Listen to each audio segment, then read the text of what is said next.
Order! Order! You are an incorrigible delinquent at times. Behave yourself, man!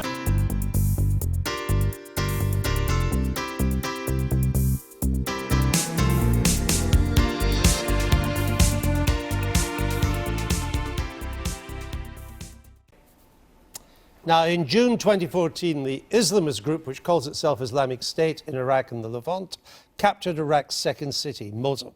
Later that month, the group announced it was establishing a caliphate, an Islamic State, on the territories it controlled in Iraq and in Syria. But this year has been losing much of the ground gained in Iraq, and this week, 30,000 Iraqi troops, aided by Iranian-backed Shia fighters, Kurdish Peshmerga, Western air support and Western special forces, began the assault to retake the city. So what's the significance of this major military push? And what will be the outcome? Adam Fleming reports. The Iraqi army is heading north. They're making good progress. Then they spot a truck bomb from so-called Islamic State. They destroy it before it destroys them. These are the first steps in the battle for Mosul, the northern Iraqi city IS has made its stronghold since 2014. Controlling a city of around 2 million people means that they establish governance, they establish a territorial base. This is what has obsessed everybody, because with a territorial base you are capable of doing more than if you are simply an insurgency movement in the fabric of another society. It's been billed as the biggest military operation in Iraq since the war in 2003, the biggest moment in the international effort to crush Islamic State. Here's how the various forces are approaching the city. Heading to Mosul from the south come the elite troops of the Iraqi army, known as the Golden Division, trained and accompanied by US Special Forces.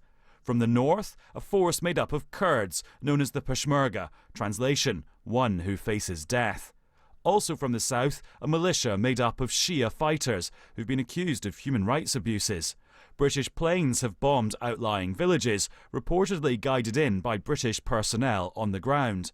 To the northwest, a corridor has been left for some of the 3,000 plus IS fighters. In theory, it's an escape route that could limit the bloodshed when fighting starts in the city. We've had 4 or 5 days of battle. It's taken place in the outlying villages. There have been some successes, some failures, but the momentum is building. And the real question will be, when the attackers get towards the city itself, how strong are the defences and how much of a nut will that be to crack? It will crack, but it might crack within 48 hours or it might crack within 2 or 3 weeks. IS has fought back. On Friday, they attacked sites in the city of Kirkuk, including a power station. And the UN believes hundreds of families have been rounded up as potential human shields. The battle could be bloody, but what about when it's over? The Shia militias, the Iraqi army, the Peshmerga guerrillas, some of the Turkish elements, will all want a share of the action. They're in Mosul for, not for altruistic reasons, they're there because they want to be part of whatever happens next. And the biggest issue, of course, will be how the Sunni majority in Mosul react to the Shia militias that will have helped to liberate them. When Sir Francis Humphrey went to Mosul in northern Iraq to attend... And if it all seems like something from the archive, when the Middle East went up in flames and then was carved up, it's because that's what is happening in Iraq right now. National identity has been cut across by other identities, such as sect or ethnicity, and that means that putting together a so-called nation-state again may be impossible. Almost certainly there will be a new form of Kurdish state, almost certainly in northern Iraq at the end of this crisis. And what's happening in Mosul is a microcosm of what's happening elsewhere across the Levant, which is that it's melting down. Big questions, questions that come after the battle. The coalition forces are advancing, but this is just the beginning. The final showdown is yet to come. And I'm joined now by the International Development Minister, Rory Stewart. In a former life, he was the coalition deputy governor of 2 provinces in southern Iraq following the invasion of Iraq by coalition forces in 2003. Rory Stewart, is there any doubt that at some stage Mosul will fall to the forces of Iraq and its allies? Well, I think the first thing is that war Andrew, as you know, is very, very uncertain. And I think, there are cliches about this, about it being the graveyard of predictions. So we don't want to make too confident predictions, but the basic structure is that there are 30,000 Iraqi forces outside, and there are only a few thousand Daesh fighters inside. So I would say it is overwhelmingly likely that this battle for Mosul will be won by the Iraqi army. And will this mark the beginning of the end of Islamic State holding significant territory in Iraq? Yes, I mean, this was, of course, as you know, Andrew, in June 2014 was their great success, which is that they took the city of Mosul, which is a city of over 1 million people, and they created, what they tried to create was a mini-state of nearly 7 million people stretching across the Iraqi-Syrian border. Since then, they've been losing territory quite rapidly. Fallujah, Ramadi, now they're losing the outskirts of Mosul. And that's a fundamental blow because the Islamic State is all about territory. It's all about holding state. That's what makes it different from Al-Qaeda. So if they lose Mosul, that will be a very, very significant blow to their credibility. I want to come on to some of the humanitarian implications in a minute, but before I do, Hillary Clinton said on Wednesday's presidential debate that when Iraqi forces with their allies, including the United Kingdom, gain control of Mosul, they should continue, quote, to press into Syria to take back Raqqa, which is the de facto capital of the caliphate, or what's left of it. Do we want Iraqi forces to pursue IS into Syria? Well, that is a very important question. I think the lead in Raqqa needs to come from people on the Syrian side of the border, and I think that is an important principle. But it may be necessary to provide support. And in the end, that enemy, the Islamic State, is a common enemy for all of us, all the 60-odd members of the coalition, and that includes the Iraqi government. The liberation of Mosul, when it comes, is likely to create a humanitarian crisis, especially if it ends up in street-to-street fighting and IS are difficult to dislodge. What are we doing about it?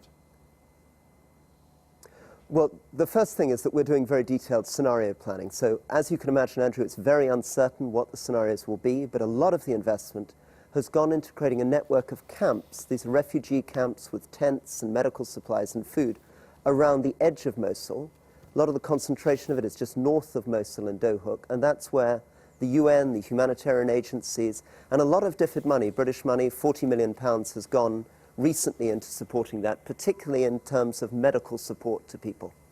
The UN's emergency response budget, you mentioned that for Mosul, is 196 million, but it's only 1/3 funded. It would sound like we are putting up a big chunk of what's already been funded.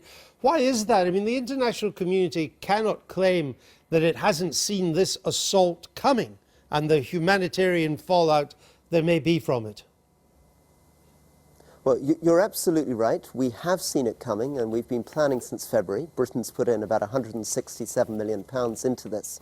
That particular appeal, there's been a change in the nature of that appeal, and there is, I'm afraid, a lag around the accounting of it, but the money that we need at the moment for this stage is in place. And we do have the support structures in place for those refugees around.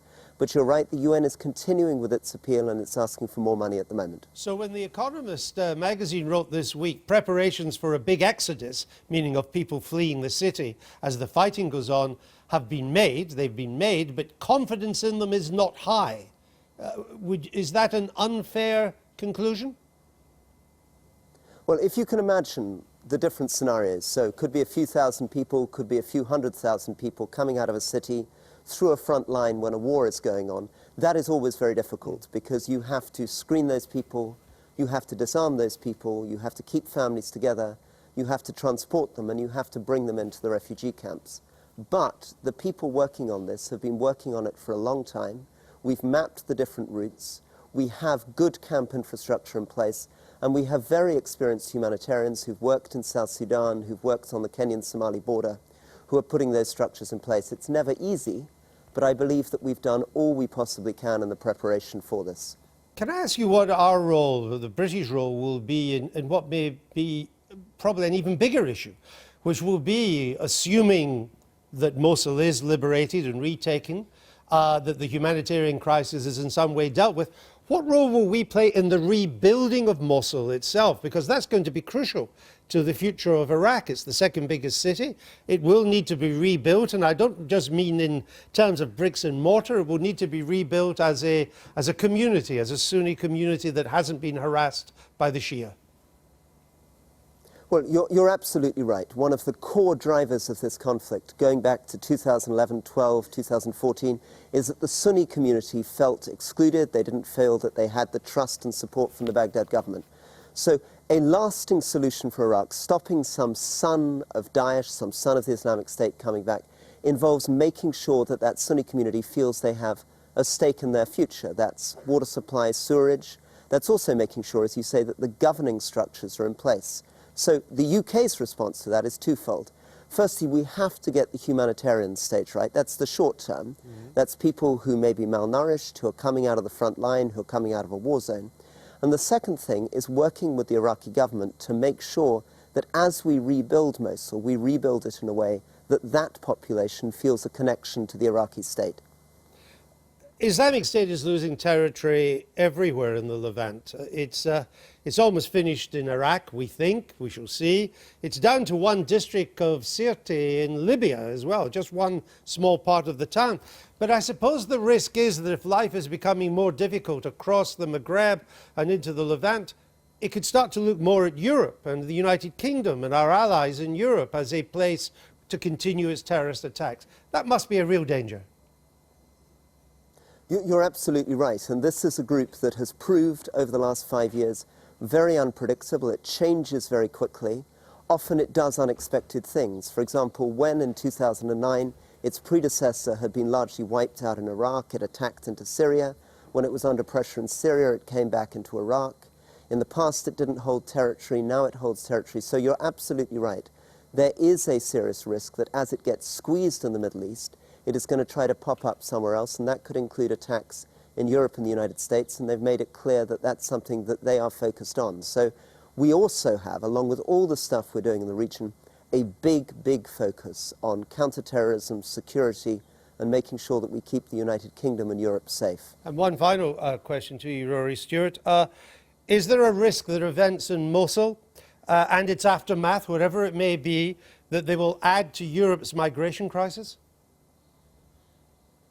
Again, Andrew, you're right. We've seen in Syria that when there is conflict and war, it can push migration. The biggest pusher of the migration was that war and conflict in Syria. That, again, is the reason why we've put so much energy into getting those refugee camps in place, getting the humanitarian response in place. People will want, if they can, to remain in their homes. This is their country, but we have to make it possible for them. And that means in the short term, looking after their lives and their shelter, but in the medium to long term, making sure that they have livelihoods, jobs, and economic development, which is why our support in Iraq is ultimately in the UK national interest, because it deals with these issues of migration and terrorism. Rory Stewart, thanks for joining us this morning on the Sunday Politics. I'm joined now by the Shadow Defence Secretary, Nia Griffiths. Welcome to the programme. As we speak this weekend, British Special Forces, British Intelligence, the RAF, they're part of this Allied assault on Mosul to liberate it from Islamic State tyranny. Does Labour support British participation in this offensive? Indeed, we fully support the participation in this offensive. It's an extremely important move forward, and we voted for this back in 2014. Of course, we are asking the government questions. I was asking the Secretary of State this week about this very offensive, but we are fully behind our RAF pilots who are out there and the training that has been going on to help the forces on the ground. Well, that's very clear, but I'm just wonder whether your leader shares that clarity in that position, because I'd just like to show you, this is what Jeremy Corbyn has said about bombing Islamic State in Iraq. Have a look at this. What's being done in Iraq is done by the Iraqi government and currently supported by the British government. I did not support it when it came up. You did therefore stop? Well, I'm not sure how successful it's being, because most of the action now appears to be moving into Syria. So I think we have to look again at that. He doesn't sound very supportive. I think the issue about Mosul is that it has been very carefully prepared, as Rory Stewart said, and I hope very much that we have learnt the lessons from previous offensives where we haven't looked sufficiently at the aftermath, and that is going to be absolutely crucial in this context, how the aftermath is going to be dealt with. Of course, but that clip was from November of last year, and things have changed. But 2 weeks ago, he told the BBC, quote, "I'm not sure it's working," in reference to airstrikes in Iraq. He was wrong. It is working, isn't it? Well, I think we have to see what happens in Mosul. Of course, it's a very, very high-risk operation, but we also have to face the fact that the people there are living under tyranny at the moment. So we do have to ask very serious questions. Why does he say he's not sure it's working when Mosul is the last major target to be cleared of Islamic State in Iraq? The combination of Allied air power and Iraqi forces on the ground has worked. Why is he not sure it's working? Because I think we have seen difficulties in the past where we haven't planned for the aftermath. But this is 2 weeks and ago. That's why it's absolutely essential that this time that work is done, both planning for the refugees, as Rory Stewart referred to, but also in terms of reconstruction of the city and its community, as you mentioned. So these are absolutely vital. Right, so but that wasn't what this right was to about. point This out. was about the ability to make progress with Allied air power, special forces and Iraqi troops on the ground. Do you accept that so far that is a strategy that seems to be working to rid Iraq of Islamic State? Well, we were invited to go into Iraq by the Iraqi government, and I do very much hope that we are making some significant progress. We can't be complacent, though, because as we saw with Kirkuk, Daesh can reappear at any time. Though they were beaten back again. Yes, but the point is that we mustn't be complacent about the risks and the problems that they are creating wherever they emerge, but we must continue to pursue them. This is the first time we've had a chance to speak to you since you became Shadow Defence Secretary, and I hope we'll have a longer interview in the weeks to come. But let me just ask you this. Will Labour's next manifesto include a commitment to continue with the renewal of Trident? Well, indeed it will, because back in 2007 we made that commitment. That's a firm commitment, and we honour that commitment to our coalition allies and to our industrial partners. And that is a vote that was taken democratically and repeatedly has been reaffirmed by Labour Conference, and we are a democratic party. And you've squared that with Mr Corbyn, well, who is obviously against Trident. Well, Jeremy is very much in favour of democracy in our party. He understands the situation we are in, but we also want to push for the UK to play a much bigger role on the international stage on multilateral disarmament talks. Now, you were very clear there, and I thank you for that, that support for Trident would be in the next Labour manifesto. So what's happened to Labour's review of Trident policy? Well, that review has obviously been taking place over this year, but we had a very clear reaffirmation in a conference vote this year that we are reaffirming our commitment to Trident. So the review can't change that? There is, as I say, there has been a process of review on a fair number of issues related to defence. That is what all parties do in opposition. Of course. They prepare their But the review cannot change the commitment to Trident. But we are not changing the commitment to Trident. Do you accept now that Russia is the main strategic threat to this country? Well, it's certainly a very major strategic threat to us. We have to work, obviously, with our NATO allies very closely and make sure that we respond and that we do not let things pass. So, for example, we now should be calling out Russia for the way that it's been bombing humanitarian aid. We should be taking them to international court over this, but we should also be strengthening sanctions. Some were imposed back over Ukraine. Of course, we tried to do that at the weekend. The Italians wouldn't let us. Well, the Italians chose not to participate in a European initiative, but that doesn't stop individual countries. Do you think Britain should step up the sanctions itself? I think Britain should certainly step up the sanctions. Look at what is practical to impose. Okay. Neil Griffiths, thank you for that. As I say, I hope we get a chance to talk at a longer time later. Yeah. Thank you. Thank you. Now, Mosul is not the only major battle being waged in the Levant. The city of Aleppo in northern Syria has seen some of the heaviest bombardments since Syria's 5-year-long civil war began. This week, Russian warships, in a deliberate show of power, sailed west through the English Channel en route to Syria. NATO says it's Russia's largest surface deployment since the end of the Cold War, in what is thought to be preparation for a final assault on the besieged city of Aleppo. In the city itself, fighting resumed overnight following a 3-day ceasefire, with more airstrikes and heavy clashes in the city's rebel-held eastern districts. Almost 500 people have been killed and 2,000 injured since Syrian government forces, backed by Russian airstrikes, launched their assault a month ago.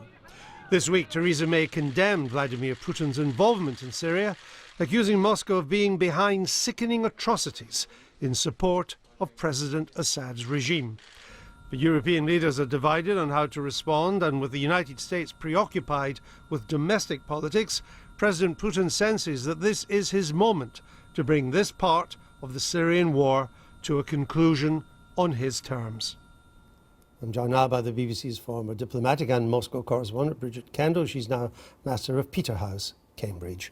Bridget, welcome. Good to see you in the BBC studio again. Let me just put up this satellite image of Aleppo here so we can get a size of the scale. It was, anyway, the biggest city in Syria. It was the commercial capital. It was a huge cultural hub as well. You could, in some ways, think of it as the New York of Syria, just to give you an idea of its significance to the country. So that's that. Let me just show you now how it's been divided since it took out. The rebels are now in control of the eastern part. It's about 8 miles long, 3 miles wide there. You see it in purple. And they're under great attack still. Is it inevitable at some stage that that purple part falls to the regime and Russian forces? Well, that's certainly what President Assad, the Russians and the Iranians, let's not forget they're involved in this too. That's what they hope. And the fierce bombardments that we've seen are all part of that. I'm reminded very much in the Russian tactics of what happened in Grozny in Chechnya in 2000, when the Russians said, you know, a warning for all civilians to leave.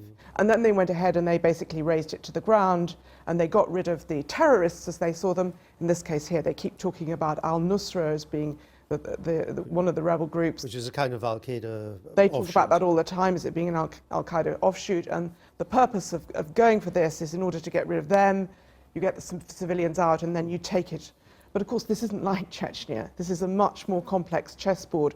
We've seen before an attempt to try and take Aleppo, and then there was a rebel counteroffensive. So I don't think it's quite so certain. And the other thing, of course, is there are so many different parties involved. We've seen the alarm in the West at the extent of civilian casualties. There have been rumblings in some quarters in the United States of, shouldn't the United States do something? Couldn't they quite easily, for example, stop the Syrian Air Force? And I think in that context, this Russian aircraft carrier, which is steaming its way towards the eastern Mediterranean, is a very important symbolic gesture, both to its own people. They'll be hoping they're on the way to a Russian-led victory. And this is good visual pictures, but also to the West to say, don't get involved in Aleppo. If we go ahead, don't try and stop us, because we could up the ante. They've not been great visual pictures because the aircraft carrier looks a bit clapped out. But that's another belching smoke and so on. But that's another issue.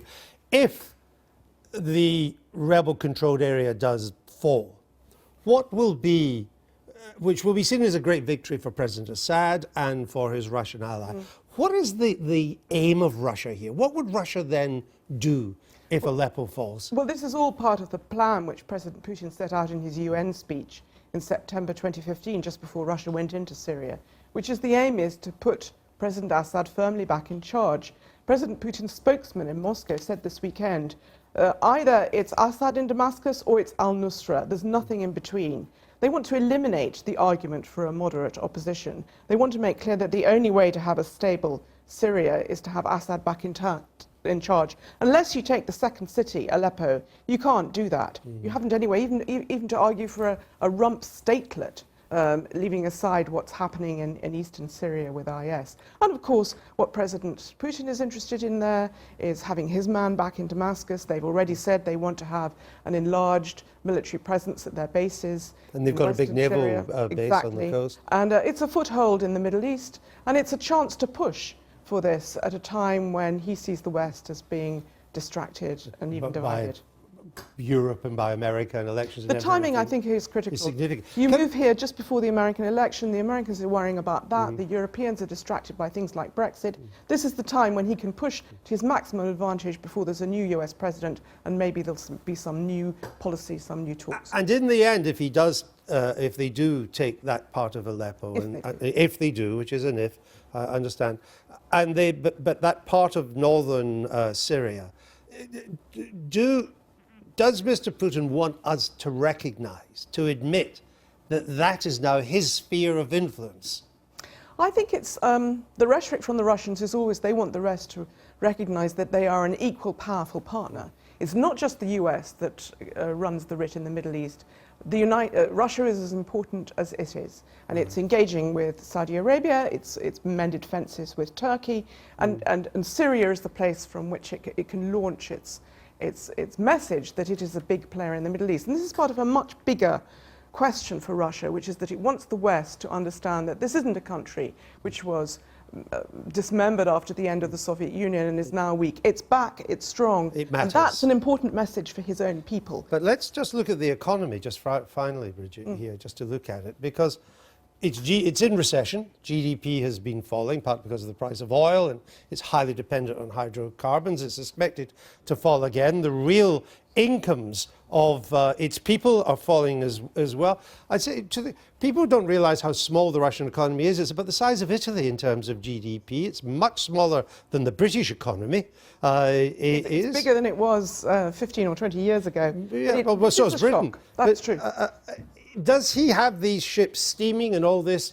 Does this help to take people's minds off what's actually happening on the domestic that's right, front? and I think you have to think about the state of the Russian economy. Huge shock with the drop in the price of oil and the drop in the price of gas that's followed it, and the drop in the price of the ruble. This is hurting people in Russia, and he needs an argument to say this is why you must tighten your belt. So on the one hand, it's the war in Syria, which is very important in order for Russia to sort out that part of the world and dispense terrorists who might be dangerous to Russia.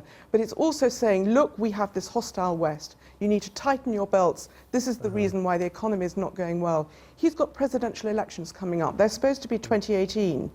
Some people think he might bring them forward to 2017 because the economy is not doing well. Better have them soon. But you need a good story for the Russian people. Bridget Kendall, thank you very much. It's good to have you back. I've been getting away